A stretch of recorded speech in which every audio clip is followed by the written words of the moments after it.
जय श्री ओम नमः सिद्धेभ्यः। सर्वमंगलमांगल्यं सर्वकल्याणकारकं प्रधानं सर्वधर्माणां जैनं जयतु शासनम्।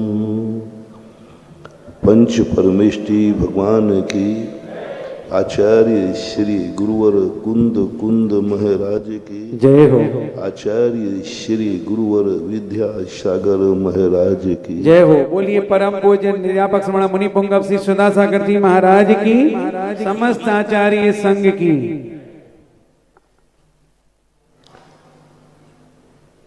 दुनिया में सबसे पहले व्यक्ति को कोई भी कार्य करते समय अपनी स्वयं की योग्यता और शक्ति का ज्ञान होना चाहिए। हम शुरू से ये भावना भाते हैं कि हमें दुनिया हमारा सहयोग करे, दुनिया हमारे साथ रहे, बड़ों का आशीर्वाद हमारे ऊपर रहे, भगवान और गुरु सदा हमारे लिए सहारा बने। ये भावना होती है, ये सबसे बड़ी कमजोर लोगों की भावना है। दूसरी भावना होती है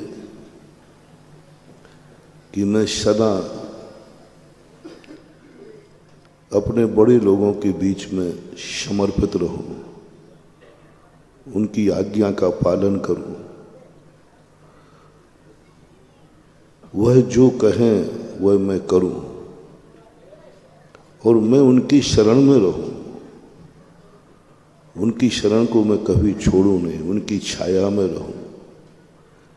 ऐसा दूसरे नंबर का व्यक्ति मन बनाता है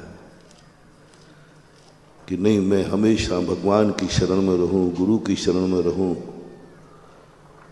मैं सदा उनकी छाया में रहूं, मेरा मन सदा उनको देखता रहे, सदा उनकी बात सुनता रहे। सबका भाव होता है। ये दूसरे नंबर का व्यक्ति है जो सदा कहता है मुझे सदा भगवान के संबंध में मैं चिंतन करूं, सदा मैं भगवान का दर्शन करूं, सदा भगवान की पूजा करूं, सदा भगवान का अभिषेक करूं, सदा सदा मैं भगवान के लिए समर्पित रहूं, मेरा सब कुछ भगवान के लिए समर्पित रहे। गुरु महाराज की मैं आज्ञा पालन करूं, उनकी शरण में रहूं, उनके इशारे पर मैं सारी जिंदगी समर्पित कर दूं। ये सब तुम अच्छे भाव मानते हो, अच्छे भाव है, ये अच्छे भाव है, ये सज्जनता के भाव है, ये प्रशंसनीय है लेकिन सत्य नहीं है। ये भी कमजोर आदमी है, ये थोड़ा पहले वाले से थोड़ा ताकतवान ज्यादा है। पहला वाला तो स्वार्थी था, सदा भगवान का सहयोग मांगता है, भगवान हमें सदा सहायक रहे, भगवान गुरु का सदा आशीर्वाद रहे, गुरु कृपा रहे, भगवान की कृपा दृष्टि हो। एक स्वार्थ भाव था। जब भी मुझे किसी चीज की जरूरत पड़े, प्रभु, गुरु, गार्जियन, माता पिता सब मेरी आवश्यकता की पूर्ति करें। जितने बड़े लोग हैं मेरी इच्छा की पूर्ति करें, मैं जब जो इच्छा करूं मेरे माँ बाप को उपलब्ध करा दें। सबकी एक भावना है, सारा संसार इससे भरा है, अपन सब इसमें शामिल हैं, मुझे भी शामिल कर लेना। कभी कभी मेरे मन में भी ये भाव आता है, भगवान मेरी हर इच्छा पूरी करें। गुरुदेव हमारी इच्छा के लिए जब भी जो इच्छा करूं, गुरुदेव का जाओ बेटा, अच्छा लगता है जब गुरु के सामने अपन कोई इच्छा करे और वह चिंता मत कर, तेरी हर इच्छा पूरी होगी, जाओ मेरा आशीर्वाद है। कैसा लगता है? अरे फूल के कुप्पा हो जाते हैं। हर व्यक्ति, हर बेटा चाहता है कि मम्मी पापा मेरी हर इच्छा पूरी करे, मुझे ऐसे मम्मी पापा मिले कि मेरी हर इच्छा पूरी हो जाए, मेरे मुंह से न निकल पाए उसके पहले ही मम्मी पापा मेरी इच्छाएं पूरी करे। और ऐसे माता पिता तुम्हें मिल जाते हैं तो तुम गर्व करते हो, मेरे वो माँ बाप हैं, आज तक मेरी कोई इच्छा माता पिता को पता चल गई तो वह नियम से पूरी होती है। ये माता पिता बहुत अच्छे लगते हैं ना, बहुत अच्छे लगते हैं। ये गुरु भी बहुत अच्छे लगते हैं जब अपनी इच्छाओं की पूर्ति करते हैं। इच्छा पूर्ति भगवान भी कितने अच्छे लगते हैं।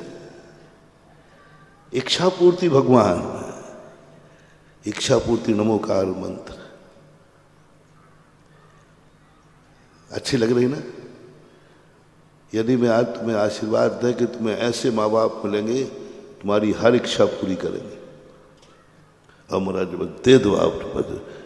आपने आशीर्वाद टीकमगढ़ में नहीं दिया, एक गड़बड़ कर दिया आपने। आप मेहरबानी पे कुछ विशेष मेहरबान दिख रहे हैं। चिंता मत करो, मैं कहीं से बोलूं मेरी वाणी सारे विश्व के लिए होती है। देखो ना, ये लाइव लगे ना, मैं मेहरबानी का कहा हूं, सारी दुनिया सुन रही है। ये आशीर्वाद तुम्हें मिले तो तुम खुश हो जाओगे, क्या गजब का आशीर्वाद दिया। आज समोषण विधान में जाना सफल हो गया और समोषण में बैठने वाले तो कहेंगे हमारे तो पैसा वसूल हो गए। हमने जो बोलियां ली वो तो सब बोले क्या हो गया, आज महाराज ने आशीर्वाद दिया, जो भी तेरी जिंदगी में आएगा ये तेरी हर इच्छा पूरी करने को तैयार रहेगा। ये वरदान मिला, इससे बड़ा वरदान और क्या हो सकता है।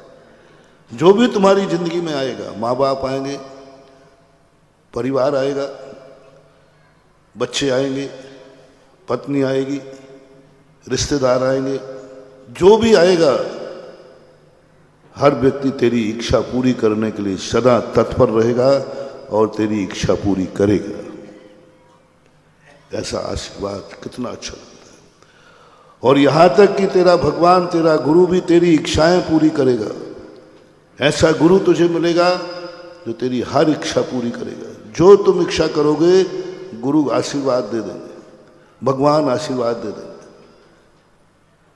तुम जो इच्छा पूरी करोगे इस पूजा में मिलेगा, क्योंकि इसका दूसरा नाम है कल्पद्रुम महामंडल विधान। कल्पद्रुम का अर्थ क्या? द्रुम यानी वृक्ष और कल्प यानी इच्छा। इच्छाओं की पूर्ति करने वाला जो होता है वह कल्पद्रुम महामंडल विधान होता है।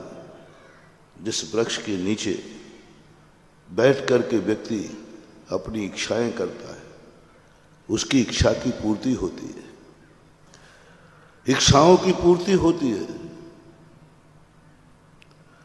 और इच्छाएं सब शांत हो जाती है।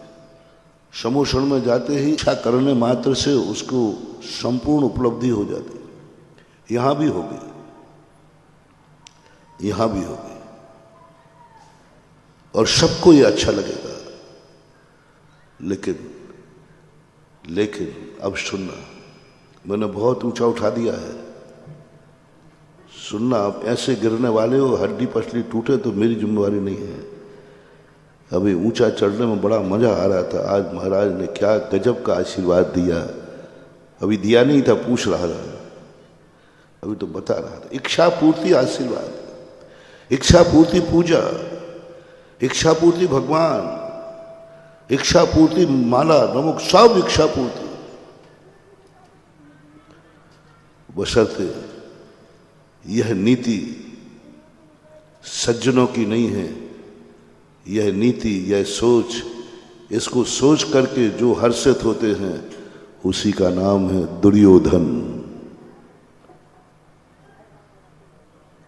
यदि ऐसा वरद हस्त तुम्हें कभी मिले तो समझ लेना, और तुम आनंद में आ जाओ, समझ लेना तुम दुर्योधन हो।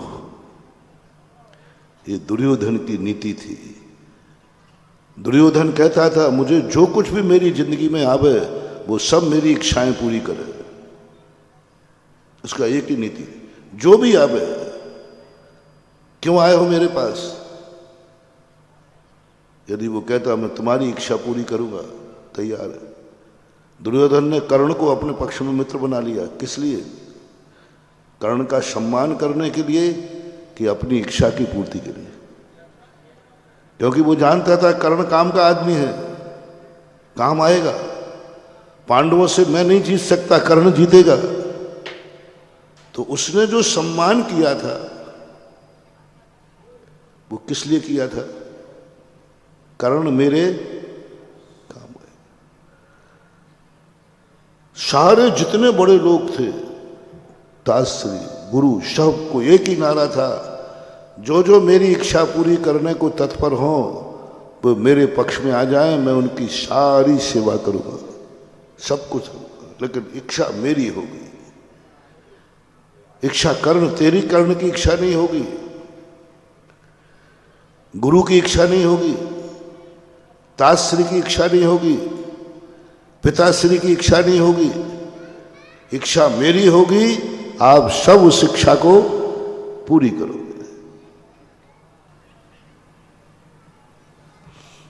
बोलो, वरदान दूं या नहीं दूं?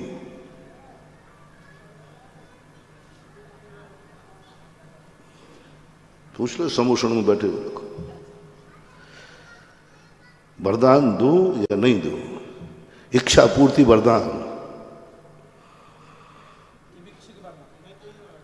किमिक्षक लगा दो, इच्छा पूर्ति लगा दो, जो लगाना है लगा दो। शर्त है टाइटल दुर्योधन का मिलेगा, गति वही होगी जो दुर्योधन की हुई। फैसला आपके हाथ में।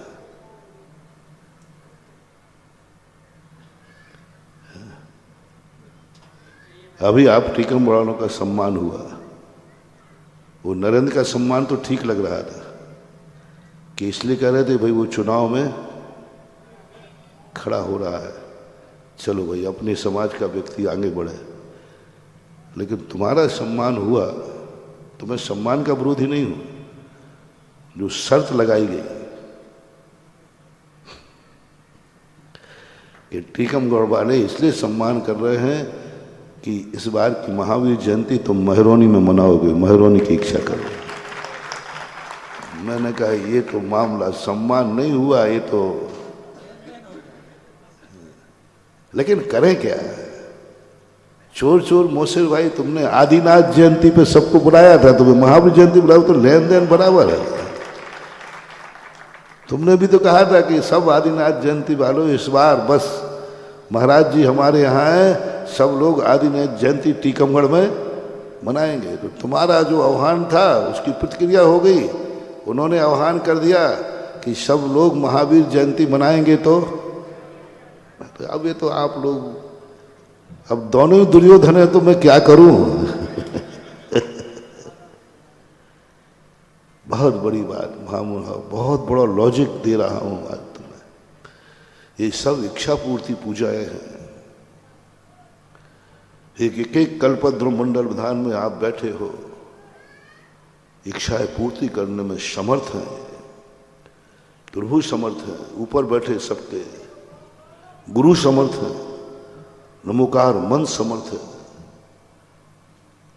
और मन भी ललचाता है कि हमारे लिए कोई ऐसी शक्ति हमें मिल जाए जो हमारी हर इच्छा को पूरी करे। हर व्यक्ति चाहेगा, पिता बेटे से चाह रहा है, कैसा बेटा हो? बोलो महामहिम, कैसा बेटा हो? जो हमारी इच्छाओं की इच्छा। गुरु चाह रहा है कैसा शिष्य हो जो हमारी हर इच्छा को। तुम लोग शादी वाह करते हो, कैसी पत्नी चाहते हो? अरे तो मिक्सिंग बैठे हुए, मैं समझा पुरुष इधर बैठे महिला। कैसी पत्नी चाहते हो? मेरी हर इच्छा की पूर्ति करे, मैंने जो सोचा है वह सब वह करे, मैंने जो सोच करके बनाया है वो सब वह मेरे कुल को उज्जवल करे। सब सोचो, हर पुरुष सोचो। सासू से पूछो क्या चाहिए? बस बहू ऐसी चाहिए जो मेरी हर इच्छा को पूरी कर दे। स्त्री भी क्या चाह रही है? देवी हो आप और बता दो कैसा पति चाहिए? महाराज आप सब बोल ही दिया, अब क्या रहा? हमें ऐसा पति चाहिए है जो हमारी हर ख्वाब को, हर इच्छा को बिल्कुल ऐसे करे, हाथ पे आम जमाने की कहूं तो हाथ पे आम जमा दे। इच्छा पूर्ति पति चाहिए। कौन सा पति? अब बोलो, आप थोड़ा जोर से बोलो।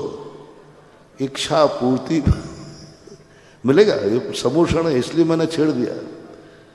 जिन जिन के पति उल्टे हो उनको समूषण में बैठा दो, वे तुम्हारे पति इच्छा पूर्ति पति हो जाएंगे। और जिनकी पत्नी उल्टी सीधी हो, गड़बड़ हो, उसको जबरदस्ती वो कमल का द्रुमंडल में विधान में बैठा दो, वो इच्छा पूर्ति पत्नी हो जाएगी। जिसकी बहू उल्टी सीधी हो, वो सासू जैसे बने तैसे बहू को इस कल्पद्रुम मंडल विधान में डाल दो, वो इच्छा पूर्ति बहू हो जाएगी। और जिसकी सासू उल्टी सीधी हो, हाँ ये बात बोलो थोड़ा सा, जिनकी सासुएं उल्टी सीधी हो नहीं तुम्हारे लिए का, उनको समोषण में पटक दो जैसे बने तैसे। बुढ़िया समोषण में बैठ और लौट के जाएगी 10 दिन के बाद, वो इच्छा पूर्ति सासू बन जाएगी। इच्छा पूर्ति सासू, इच्छा पूर्ति सासू, इच्छा पूर्ति बहू, इच्छा पूर्ति बाप, इच्छा पूर्ति बेटा, इच्छा पूर्ति पति, इच्छा पूर्ति पत्नी, और क्या मुझे ज्यादा याद नहीं आते नंबर, रिश्तेदार, जो भी तुम्हें सब इच्छा पूर्ति। व्यापार इच्छा पूर्ति। आज मैं कहूं इतना चाहिए, शाम को उतना गिनने में आना चाहिए। इच्छा पूर्ति दुकान, इच्छा पूर्ति फैक्ट्री, इच्छा पूर्ति खेत, जितना मैं चाहूं उतना मिलना चाहिए। और बस मेरे भगवान भी इच्छा पूर्ति। भगवान मुझे छोड़ रहे हो कि शामिल कर रहे हो? महाराज अब आप और आ जाओ लपेटे में। इच्छा पूर्ति गुरु, इच्छा पूर्ति गुरु। हवाएं भी इच्छाएं पूरी करेंगे तुम्हारे। ठंडी में ठंडी गर्म हवाएं, गर्मी में ठंडी हवाएं, इच्छा पूर्ति हवा। इच्छा पूर्ति हवाएं चलेंगी, इच्छा पूर्ति बरसात होगी, इच्छा पूर्ति धूप निकलेगी, सूरज भी इच्छा पूर्ति। जिस समय जो धूप चाहिए है उतनी ही मिलेगी, इच्छा पूर्ति धूप। इच्छा पूर्ति हवा, वनस्पति, पेड़ पौधे भी तुम्हारी इच्छा पूर्ति करेंगे। जब चाहोगे फल मिलेगा, 12 मास फल मिलेगा। इच्छा पूर्ति वृक्ष, इच्छा पूर्ति वृक्ष। पृथ्वी सब इच्छा पूर्ति। जहां तुम्हारी आंख उठेगी वहां तक इच्छा पूर्ति मिलेगी। जहां जहां तुम देखोगे हर वस्तु, कोई भी वस्तु तुम्हारे आंखों के सामने ऐसी नहीं दिखेगी जो तुम्हें पसंद नहीं है। तुम्हें वही दिखेगी जो तुम्हें पसंद है। कोई भी तुम्हारे कानों में ऐसे शब्द नहीं सुनाई पड़ेंगे जो तुम्हें पसंद। कौन से शब्द आएंगे? जो तुम्हें पसंद है। तुम्हारे भोजन में भी वही मिलेगा जो पसंद है। तुम्हारे कदम रास्ते वही मिलेंगे जो तुम्हें रास्ते अच्छे लगते हैं। सब कुछ, प्रकृति भी बदल जाएगी, ब्रह्मांड बदल जाएगा। इतनी ताकत है इस समोषण में, इतनी ताकत है समोषण विधान की ताकत बता रहा हूं। प्रकृति भी बदल जाएगी। तुम्हें मच्छर नहीं है, मच्छर तुम्हारे यहां से छोड़ के चले जाएंगे। एक मच्छर नहीं मिलेगा, एक खटमल नहीं मिलेगा, एक बिच्छू नहीं मिलेगा, एक कुछ भी नहीं मिलेगा। सांप और शेर मिलेंगे भी तो वे सांप और शेर का कार्य नहीं करेंगे। सांप काटेगा नहीं, शेर दहाड़ेगा नहीं, भालू को नोचेगा नहीं, कुछ नहीं होगा। ऐसी ताकत है इसमें। ये जो दान देते हैं ना, इनकी ताकत बता रहा हूं। दानात भोग, दान से इच्छा पूर्ति के भोग मिलते हैं। दान से नियम है, सिद्धांत है, दान से इच्छा पूर्ति भोग मिलते हैं। तुम ऐसी भोग भूमि में जन्म लोगे जहां सूर्य भी तुम्हारी इच्छा से निकलेगा, हवाएं तुम्हारी इच्छा अनुसार चलेंगी, पानी भी बरसेगा तुम्हारी इच्छा अनुसार बरसेगा। कुछ नहीं, तुम्हारे इच्छा के विरुद्ध में कुछ होगा ही नहीं। दान से ऐसी भोग सामग्री मिलती है, दान से सारी सृष्टि ऐसी मिलती है। ऐसी भोग भूमियां इस पृथ्वी पर हैं जो इसी कल्पद्रुम से मिलेंगी। जो दान तुमने दिया है इसी से मिलेंगी। यह सब यशोदय तीर्थ क्षेत्र से मिलेगा, यह सब यशोदय तीर्थ क्षेत्र से मिलेगा, आज भी और कल भी। आज भी और कल भी। यह यशोदय तीर्थ क्षेत्र कोई साधारण नहीं, इच्छा पूर्ति तीर्थ क्षेत्र बनेगा नियम से। और एक कल्पद्रुम का जो मैंने शास्त्रों में वर्णन पढ़ा है वो तो यही पढ़ा। मैं आपसे पूछता हूं, शास्त्रों में लिखा हुआ साचा है या झूठा है? बोलो।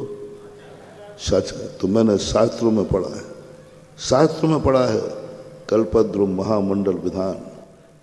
एक कल्पद्रुम ही काफी है, यहां तो 24 कल्पद्रुम मंडल विधान हो रहे हैं।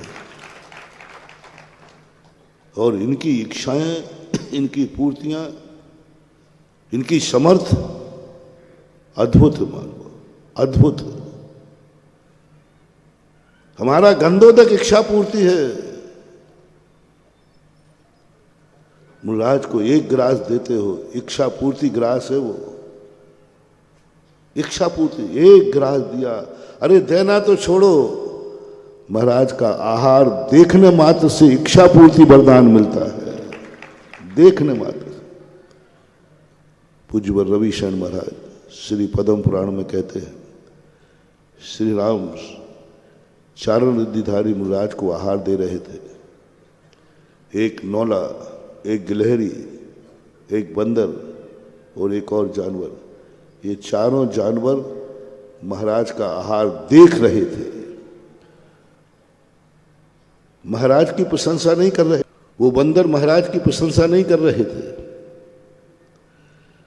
वो महाराज धन्य है, महाराज धन्य महाराज कि ये आहार ले रहे हैं। आहार देखने जाते हो तो ये देखने मत जाया करो, ओहो महाराज धन्य है जो महाराज आहार ले रहे हैं।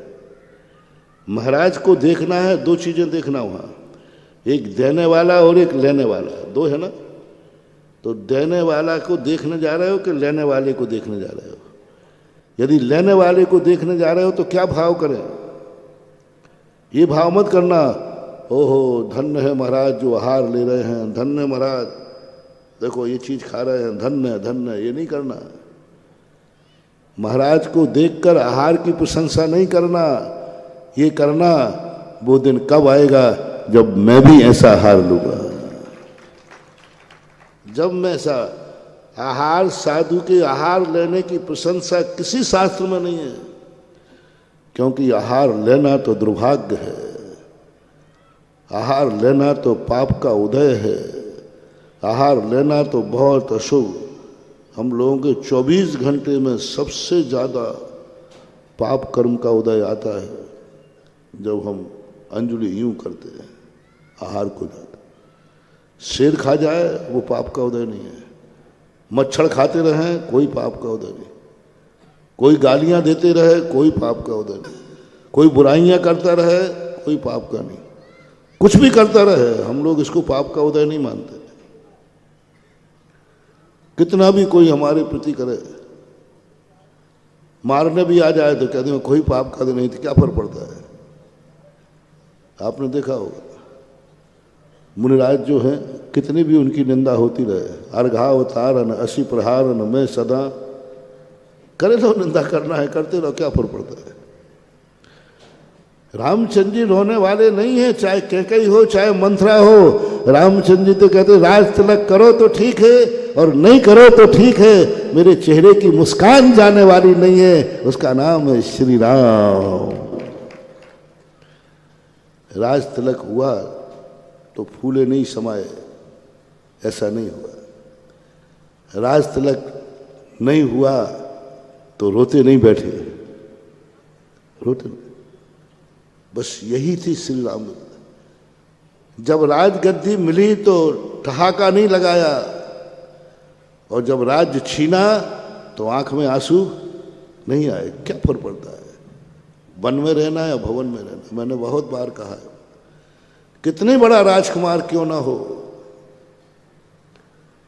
उसे मात्र राजनीति की ही, राजगद्दी की ही तैयारी नहीं करना चाहिए, उसे ये भी तैयारी करना चाहिए यदि राजगद्दी नहीं मिली तो क्या तैयारी है,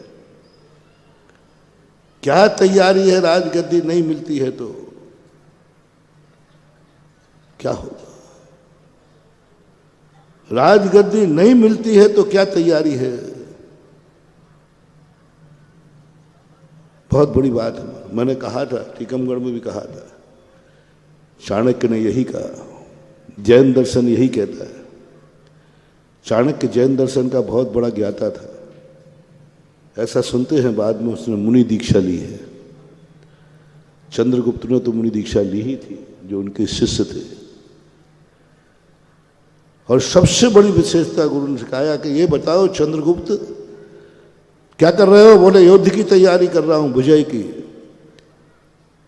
और नहीं विजय हुई तो क्या तैयारी है। तुम लोग सब जिंदा रहने की तैयारी कर रहे हो। कल सब लोग जिंदा रहेंगे कि नहीं। हम भी हैं। हाँ महाराज, इतना तो रहेंगे, इतना तो है। कल्पद्रुम महाराज सक्रियकरण हो गया है अब। नहीं, मैं पूछ रहा हूं, कल यदि जिंदा नहीं रह पाए, मौत आ गई तो क्या तैयारी है। क्या तैयारी। जीने की तो सब तैयारी कर लेते हैं, मौत आ गई तो क्या तैयारी। तुम रास्ते में जाते हो, तैयारी है कि मैं शिखर जी पहुंच जाऊंगा। सबने तैयारी की है कि नहीं। शिखर जी जाना है, पहुंचेंगे। वहां कमरा भी रिजर्व हो गया, रिजर्वेशन भी हो गया। महाराज बिल्कुल, तो इतने घंटे में शिखर जी पहुंच जाऊंगा। बस एक बात मेरी सुनते जाना है, नहीं पहुंच पाए तो क्या तैयारी है। रास्ते में यदि कुछ हो गया तो क्या तैयारी है। महाराज आप अशुभ क्यों बोलते हो, यही तो आप में गड़बड़ी है। आप ये बोलो ना, जाओ मेरा आशीर्वाद है, कोई कुछ नहीं बिगड़ेगा। महाराज ऐसा अच्छा बोला करो, खोटा खोटा बोलो। ऐसा बोलो ना, जाओ मेरा आशीर्वाद है, तुम्हारी यात्रा में कोई विघ्न नहीं आएगा, जाओ सानंद संपन्न होगी। वो तो मैं दे दूंगा, लेकिन धीरे से कह दूंगा, बेटा यदि नहीं हो पाई तो क्या तैयारी है। रास्ते में पंचर हो गई तो क्या तैयारी है। स्टेपनी रख ली कि नहीं। बस सदा स्टेपनी रखो, सदा तैयारी रखो। साधु एक ही बात पर खुश रहता है। वशिष्ठ ने यही कहा श्री राम से, राजगद्दी तुम्हें मिलेगी, तुम ज्येष्ठ पुत्र हो, तुम राजा बनोगे, तुम ज्येष्ठ पुत्र हो। कोई दावेदार नहीं है। जब अध्ययन कर रहे थे रामचंद्र जी का कोई दावेदार ही नहीं था। दूसरा था ही नहीं, क्योंकि तीनों भाई दावेदार थे ही नहीं, वे तो बेचारे रामचंद्र जी के चरणों के सेवक थे। किसको दावेदार बनाऊं अयोध्या का? 3 पुत्र और थे, भरत, शत्रुघ्न, लक्ष्मण। या के ये तीनों भाई रामचंद्र जी की गद्दी के दावेदार थे?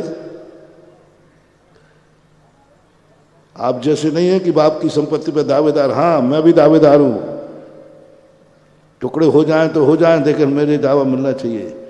तीनों भाई दावेदार नहीं थे, रामचंद्र जी के चरणों के सेवक थे।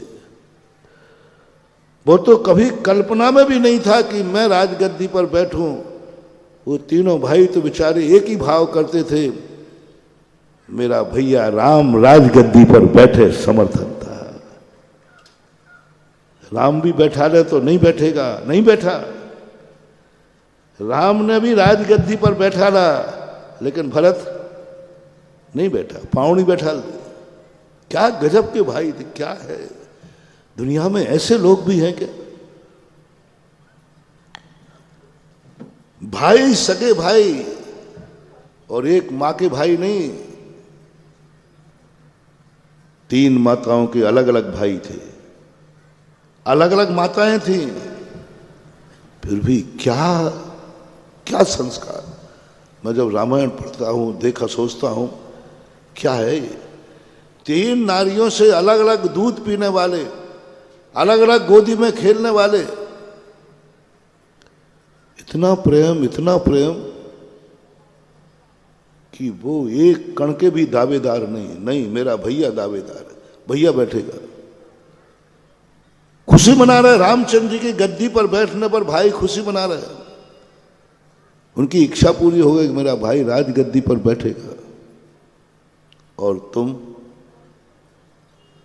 3 माताओं के कि एक मां के?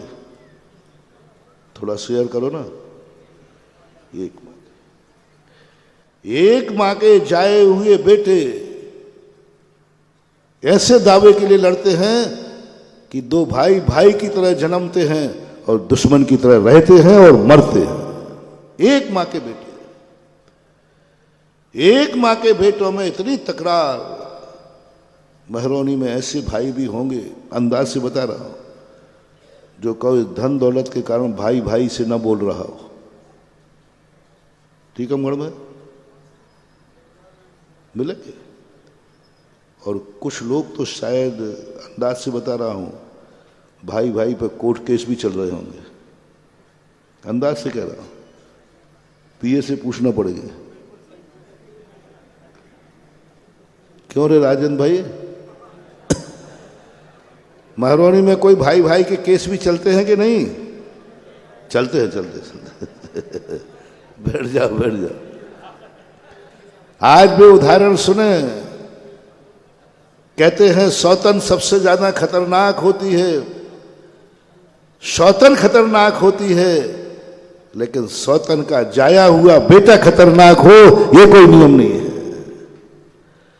सौतन हो सकती है खतरनाक, क्योंकि उसने अलग वंश से आई है, लेकिन बेटा खतरनाक हो ऐसा कोई नियम नहीं। स्त्रियां कितने भी हों, बाप तो एक था ना। स्त्रियां 3 थी, लेकिन पिता एक था। मां का संस्कार नहीं, पिता का संस्कार आता है संतान में। प्रकृति ने नियम दिया, मां का संस्कार बेटे में नहीं आता है, पिता का आता है। इसलिए बेटे को मां का गोत्र नहीं चलता, पिता का गोत्र चलता है। गोत्र किसका चलता है बेटे का? पिता का। क्यों? प्रकृति कहती बेटे में मां का संस्कार नहीं, पिता का संस्कार आएगा। पिता जो संस्कार देगा, पिता जो वंश करेगा, पिता के कुल का दीपक बनेगा, मां के कुल का नहीं। ये प्रकृति के नियम है, समाज के नियम है। और वो दिखा दिया उन तीनों भाइयों ने, नहीं, राजगद्दी श्री राम को मिलेगी। क्या गजब। कैकेयी ने मांगा, उस मां ने क्या किया। कैकेयी और मंथरा का कल परसों मैंने जिज्ञासा में कहा था। कैकेयी और मंथराएं कैकेयी और मंथरा के जिनके दिमाग होते हैं, ये अंत में इनको रोना पड़ता है। कैकेयी और मंथरा का दिमाग महानुभाव कभी अपने मन में नहीं लाना। सारे जगत की नारियों से मेरा कहना है, कैकेयी और मंथरा बनकर के कभी अपने बेटे को सुखी बनाने का भाव मत करना। कैकेयी और मंथरा बनकर के अपने बेटे को राजा मत बनाना, रोना पड़ेगा। कैकेयी बन के मत बनाना। कैकेयी बनकर के बेटे को, मंथरा बनकर के बेटे को कभी नहीं बनना भूलकर, चाहे राजगद्दी मिले या न मिले। तुम राजमाता बनो या न बनो, लेकिन कैकेयी और मंथरा बन के मत बनाना। उसका नुकसान क्या है? महाराज बेटे के लिए कुछ भी कर रहा, मैं अपने लिए तो, कैकेयी अपने लिए कर रही थी कि बेटे के लिए? मंथरा अपने लिए कर रही थी कि कैकेयी के लिए? कैकेयी के लिए कर रही थी। अपने लिए कोई स्वार्थ नहीं था उनका। बेटे के लिए कौन मां नहीं करती है?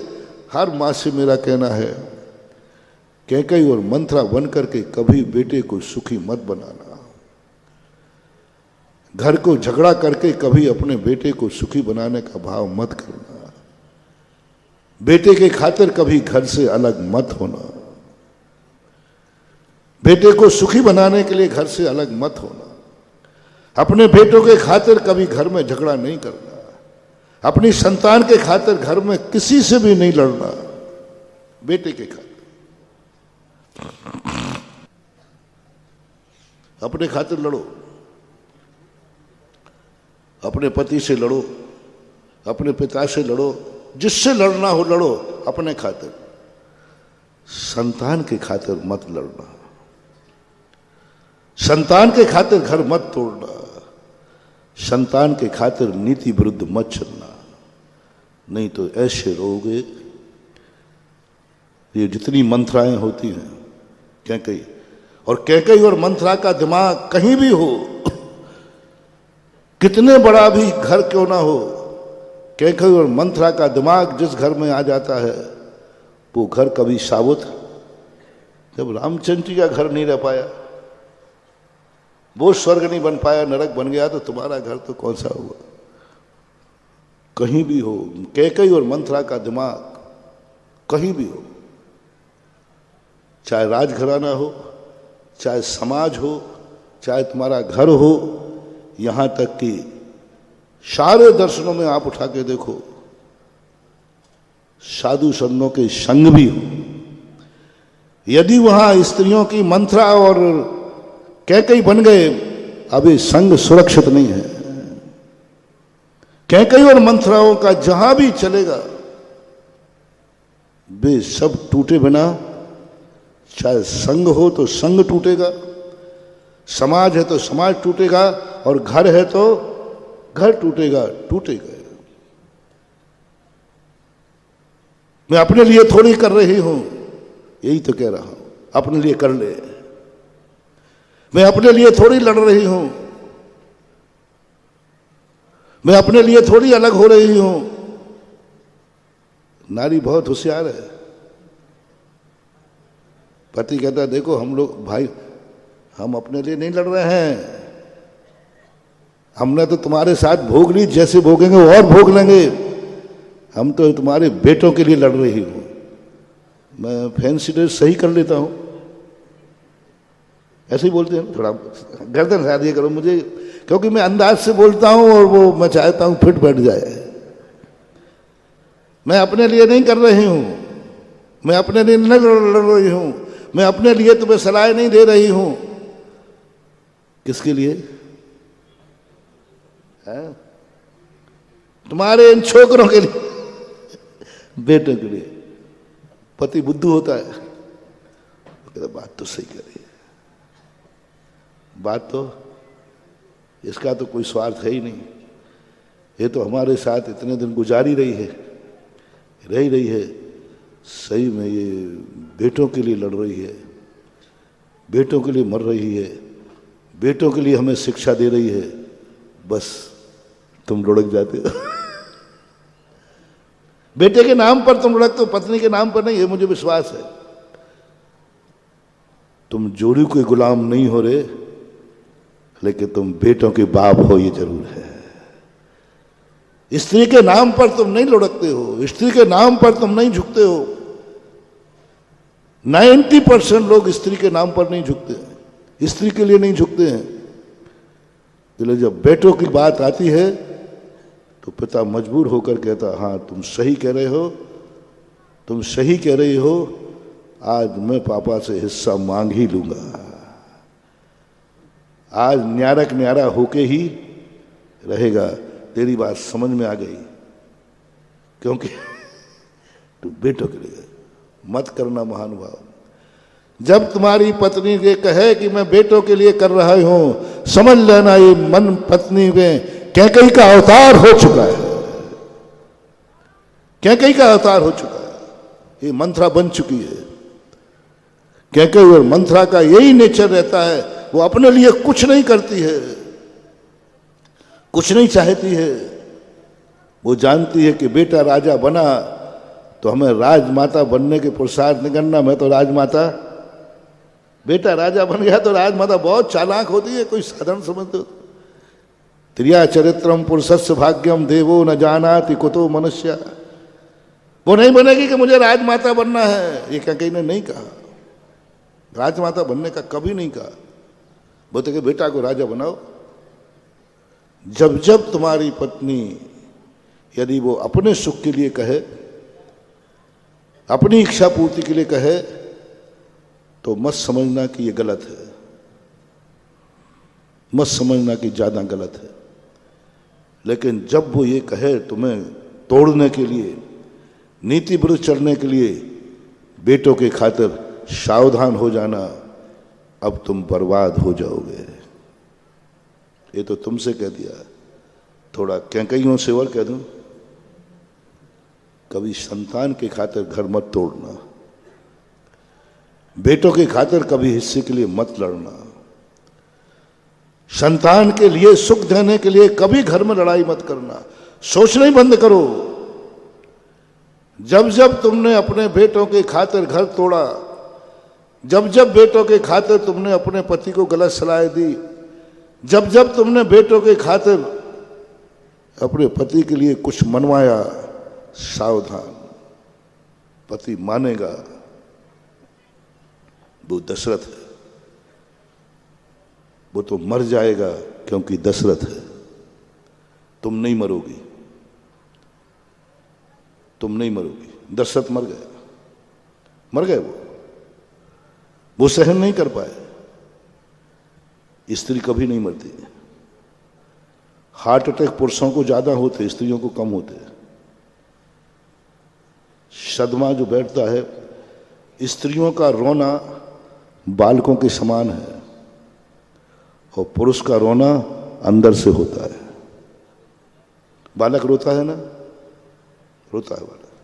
कैसे रोता है? ऊपर से कि अंदर से? और चॉकलेट दे दो तो खुश, बंदा खुश, कोई लेना नहीं, वो तो रो ही रहा था नाटक से। स्त्रियों के 99% आंसू बालक के समान होते हैं। इनको कभी, इनका रोना कभी दिल पे मत लेना। इनके रोने पर कभी द्रवीभूत मत होना, क्योंकि इनका रोना जो है सदमे के साथ नहीं होता, अंदर से नहीं होता। और पुरुष कभी आंख में आंसू आ जाए तो सावधान हो जाना, सदमा बैठ सकता है, अटैक हो सकता है, ब्रेन हेमरेज हो सकता है। क्योंकि प्रकृति पुरुष को कभी पाखंड कर रोना होता ही नहीं। इसका प्रमाण पत्र दूं मैं? कोई चीजों के तुम लोग कम राजी, आप अंदाज से बोलते जाते हो कुछ भी। मेरे पास प्रमाण, बिना प्रमाण के मैं बोलता नहीं हूं। कोई घर में मर जाए तो रोने का कार्य किसको सौंपा जाता है? तुम लोग क्यों नहीं रोते? तुम लोग क्यों नहीं रोते? मैंने कहा कि पुरुष क्यों नहीं रोता, क्या इसका कोई नहीं मरा क्या? लेकिन वहां आफत यह है कि वहां 1 सेकंड में रोना है। इधर बैठने वाला आया है, उधर रोना है, तुरंत कैसे रोए पुरुष? अब पुरुष तो जब रोएगा जब पहले वो आएगा, बैठेगा, उसकी चर्चा करेगा, फिर उसकी याद आएगी और तब तक तो बैठने वाला भाग जाएगा। और तुम्हारे यहां नीति है उधर बैठने वाला आया नहीं और रेडियो चालू तुरंत होना चाहिए। ये आपकी नीतियां हैं। अब तुम रो नहीं सकते, तुम ऊपर से रो नहीं सकते, स्त्रियों को सौंप दिया रोने का। और अक्सर कर देखना तुरंत वो बेटों से कह के रखती है, मैं अंदर का काम कर रही हूं, कोई बैठने आए तो बता देना जल्दी। मम्मी मम्मी वो बैठने आ रहे वो। और महिला जब भी रोती है वो घूंघट जरूर उसका आंखों तक होता है। वो घूंघट को थोड़ा नीची कर ले और रोना चालू हो जाए। किसकी हिम्मत है कि घूंघट उठा के आंखें देखे? और तुम रो के दिखाओ ऐसा। पाखंडी कहीं का आंसू बासू आ नहीं रहा, रो रहा है। तुम यदि रोगे ना और आंसू नहीं आया तो पाखंडी कह रहा, पाखंडी रोना आ नहीं रहा, चिल्ला रहा है। लेकिन उनके पास एक घूंघट है जिसमें आंसू नहीं भी आए तो मानना पड़ता है कि इसको भारी दुख है। लेकिन फिर भी मैं नारियों से कहता हूं, मत करना ऐसी गलती। कैकेयी ने की गलती है, अंत का हश्र क्या हुआ? फोड़ दिया ना संघ, फोड़ दिया ना राज, फोड़ दी ना समाज, तोड़ दिया ना सब कुछ। अब क्या रहा? अंत में राम तो फिर भी राजा बन गए, लेकिन कैकेयी जिंदगी भर भरत के मुख से मां शब्द नहीं सुन पाया, तरस गई। भरत क्या बोलता था? पहली बात तो भरत को मां भी राजगद्दी नहीं बोल पाई। जनकर जननी जान न पाई जिसको, वह माता भी उसको जान नहीं पाई। जिसके लिए बेटे को मांगा, राज्य मांगा, उसी ने नकार दिया। और बेटा कैसा निकला? मां की तरफ से राज, अयोध्या से भी राज, और श्री राम ने भी राज चित्रकूट में दे दिया। भरत जाओ 14 वर्ष का राज करो।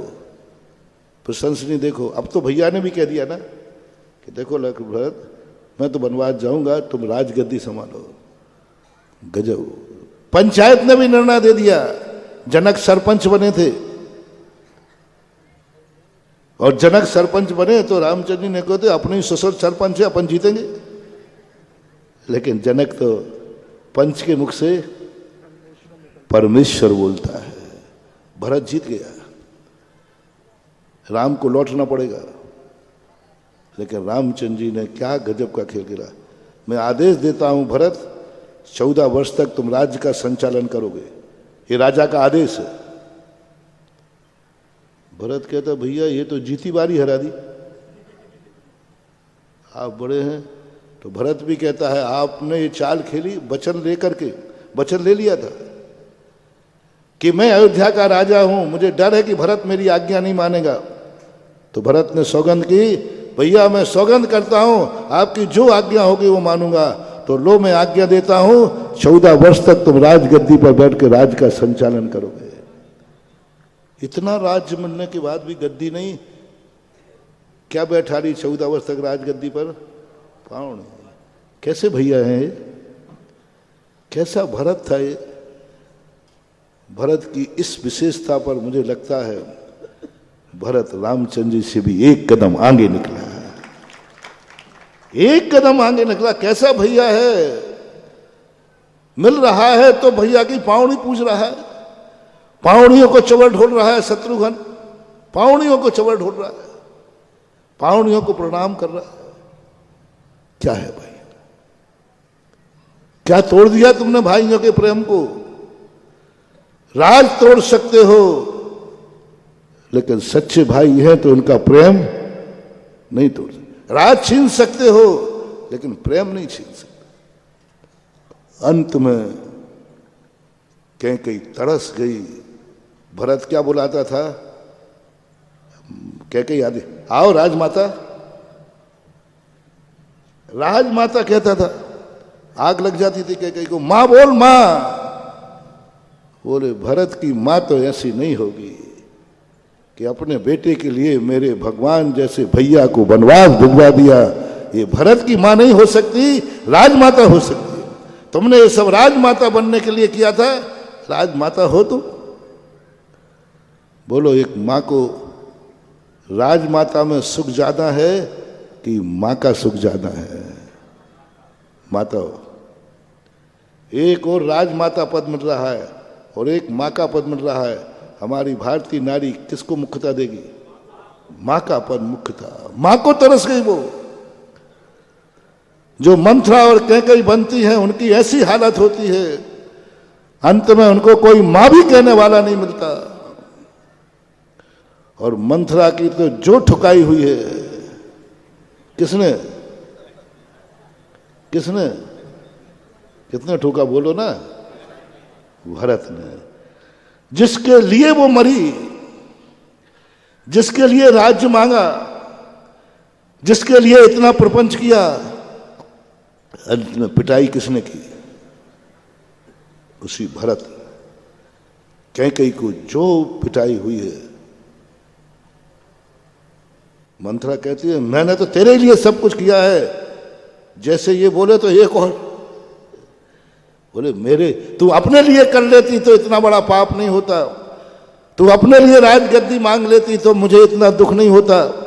तूने मेरे लिए किया है, यही तो तूने सबसे बड़ा अपराध किया है। तूने जगत में दिखा दिया कि राम का भैया स्वयं नहीं मांगा, नौकरानी से मंगवा लिया। तू अपने लिए मांग लेती ना तो शायद मैं इतना दुखी नहीं होता। तूने मेरे लिए किया। मानुभाव। कैकई और मंथरा बन करके जो सबको, दुनिया को तोड़ देती हैं, तहस नहस कर देती हैं, अंत में वो मकड़ी के जाल में स्वयं फंसकर तड़प तड़प करके मरती हैं। ऐसी हालत उनकी होती है, कोई आंसू पहुंचने वाला नहीं मिलता। इसलिए कभी भी हो, आप लोग कभी ऐसी गलती नहीं करना।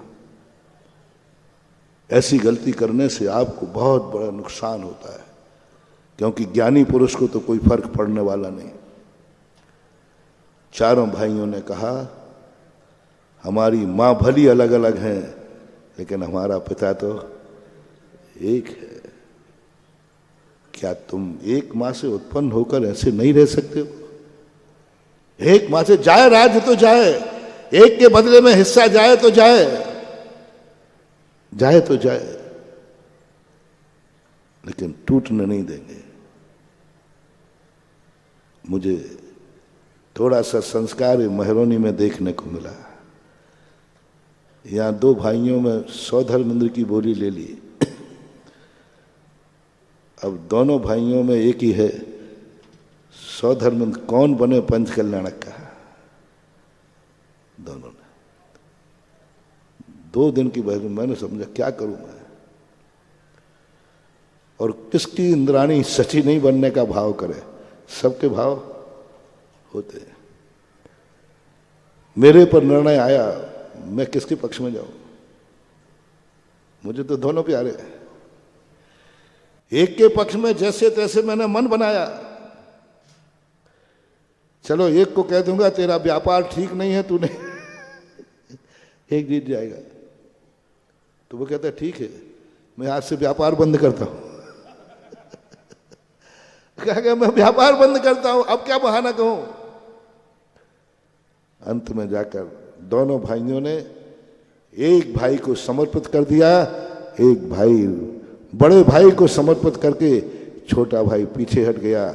बड़ा भाई ने राम का रोल किया तो छोटे भाई ने भरत का रोल करके आदर्श प्रस्तुत कर दिया। चाहते दोनों तो आज सौधर्मेंद्र की बोली नहीं लगाना पड़ती, लेकिन छोटे भाई ने कहा नहीं, हम पीछे हटते हैं, भाई का भाव है, बन जाना। यही तो मौके होते हैं, और क्या।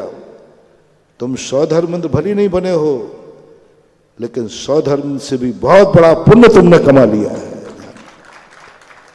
सौधर्मेंद्र से भले राम भरत नहीं था, लेकिन आज भरत राम से भी एक कदम आगे प्रशंसा का पात्र बन गया। जो पीछे हटता है वो सदा साधुओं की दृष्टि में प्रशंसनीय होता है। जो पीछे हटता है वो कर्म की प्रकृति में प्रशंसनीय होता है।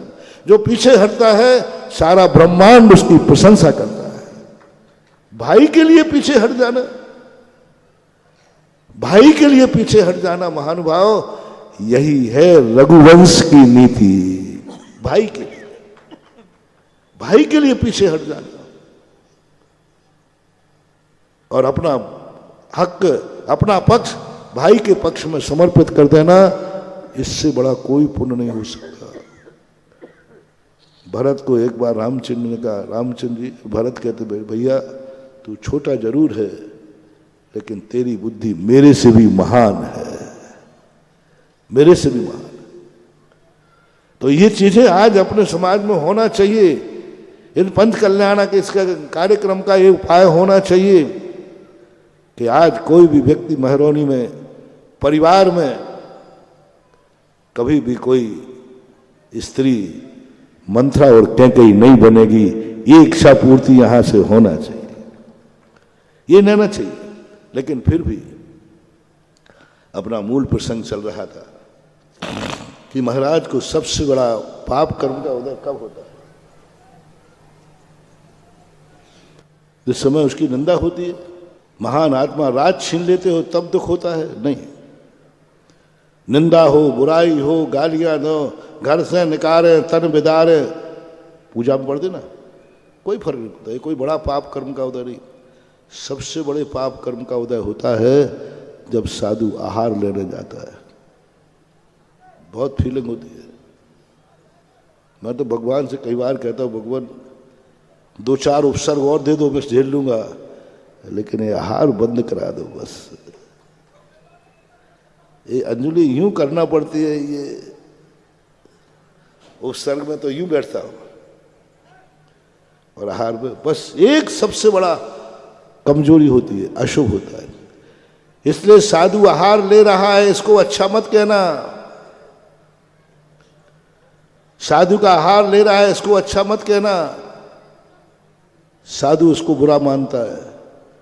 यदि साधु का आहार देखने जाओ तो ये देखना कि वो दिन कब आएगा जब मैं भी शोध करके आहार करूं, मैं भी शुद्ध आहार करूं, मैं भी अंतराय पालन करूं, मैं भी खड़े होकर आहार लूं, मैं भी पानी पात्र में आहार लूं। ये देखने के लिए महाराज का आहार देखने जाना चाहिए।